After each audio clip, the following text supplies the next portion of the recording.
Digital නියෝජ්‍ය ඇමතිතුමා ඔබතුමා ගැන තමයි කතාව තියෙන්නේ. ඔබතුමා CEO ඔම්බියෝ ආයතනයේ හරිනේ ඔබට සොෆ්ට්වෙයාර් හොරකම පිළිබඳව CID එකේ චෝදනාව තියෙනව නේද? හරිනේ?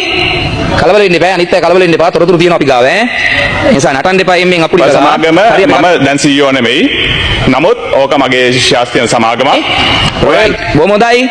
එහෙනම් මේ මල් පැල ආගෙන ඉන්න ආණ්ඩුවේ ඔක්කොම මේක ලංකාවේ මිනිස්සුත් ආගන්න මේ මල් පැල හොරකම් නොකරන ආණ්ඩුව අලුත් තත්ත්වයක් මේ නියෝජ්‍ය ඇමතුමා ඇති කරලා තියෙනවා.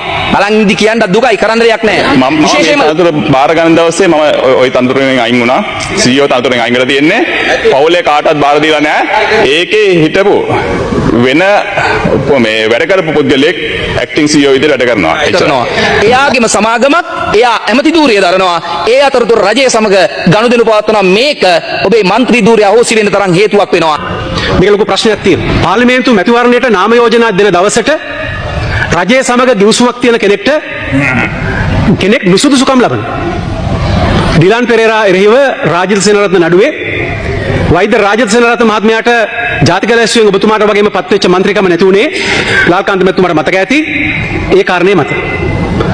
ඒ නිසා නීතිය අනුව ඔබතුමා නාම යෝජනා දෙන දවසේ ඔබතුමාගේ කොටස් හිමි බව ඔබතුමා පිළිගන්න අදටත් ඔබතුමාට කොටස් තියෙන සමාගමේ සමග රජයේ ගිවිසුමක් තිබුණා. ඔබතුමා කියන පරිදි. ඔබතුමා නීත්‍යානුකූලව නම් ඒ ගිවිසුමෙන් ඉවත් වෙලා නාම යෝජනා බාර දෙන්න ඕනේ. ඇල්බර්ට් සිල්වා නඩුවේ ගාල්ල 1977 පත්වෙච්ච මන්ත්‍රීතුමාටත් ඒ ප්‍රශ්නේමයි උනේ. විශේෂයෙන්ම ලබදියාවන් අතර ගැටුමක් conflict of interest තත්වය මේ ගනුදෙනුව හා සම්බන්ධයෙන් සිද්ධ වෙනවා. මුලාසනාරූඩ මන්ත්‍රීතුමනි ඩිජිටල් ආර්ථික නියෝජ්‍ය අමාත්‍යවරයා වන ගරු එරංග වීරරත්න මහතා සභාපතිත්වයේ දරන ඔමෝබියෝ සහ එම්ස්කි කියන සමාගම් දෙක රජයේ ප්‍රධාන ව්‍යාපෘති දෙකක කොන්ත්‍රාත්තු දිනාගෙන තියෙනවා. ඇයිනම් ඇති කියලා මං හිතනවා. රැව් පිළිරැව් දෙන ආරංචියක්. මේක පැහැදිලිවම හොරකමක්. විශේෂයෙන්ම කියන්න ඕනේ මේ ප්‍රවාහනය ඩිජිටලයිස් කරන වැඩසටහනේ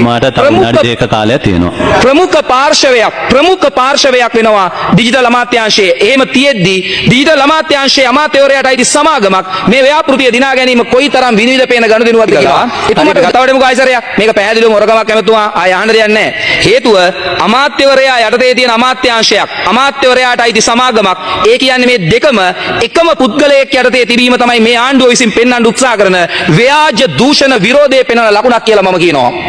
ඊළඟ කාරණාව නියෝජ්‍ය අමාත්‍යවරයාගේ සමාගමක් වන මේ MSK සමාගම මාර්ග සංවර්ධන අධිකාරිය සඳහා ස්මාර්ට් හයිවේ ටෝලින් සිස්ටම් එකට ප්‍රධාන සැපයුම් කරුවා වෙලා තියෙනවා.